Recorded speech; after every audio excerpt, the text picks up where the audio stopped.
Coach Woods, what is that thing poking me? I was teaching a college freshman how to drive. I never saw it coming. This girl, who looked innocent but dressed daringly, actually asked to sit on my lap so I could give her some hands-on instruction. As we practiced, I fought to keep my composure, trying my best to ignore how she was grinding against me, forcing myself to focus on the lesson. But she popped the clutch too fast. The car stalled abruptly and shuddered violently. She landed hard right between my legs, and I could feel myself pressing firmly against her. She was only wearing a miniskirt with flimsy panties underneath. Instantly, it felt like an electric shock. A tingle rushed through my whole body, making me shudder. Alice hurried to apologize. "I'm so sorry, Coach Woods. I wasn't paying attention. Did I hurt you?" She was an absolute stunner. Here I was, secretly loving every second of it, and she was the one apologizing. I waved it off with a smile. "It's fine. Just get comfortable. I'll walk you through it step by step." Alice adjusted her posture and settled back onto my lap. Her aim was incredible. She managed to land perfectly right on top of my package. She was wearing nothing but that miniskirt and a pair of sheer white pantyhose underneath.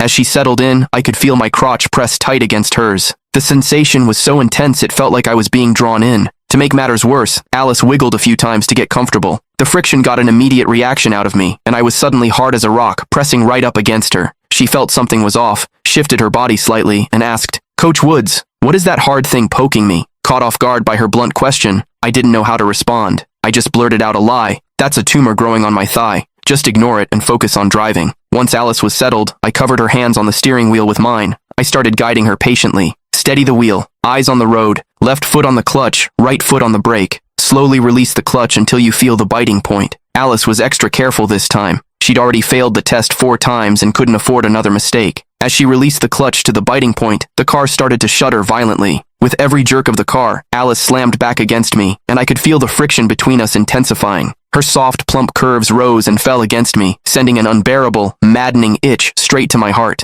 It felt like every pore in my body had opened up, greedily soaking in her softness. Subconsciously, I wrapped my arms around her waist, adjusting my hips to meet hers, but the tension of the situation only made the stimulation more intense. Alice seemed to be reacting too. Her body temperature was rising, and she went limp in my arms. Finally, she couldn't hold it together. Her foot slipped. She popped the clutch, and the car stalled again. The car bucked violently.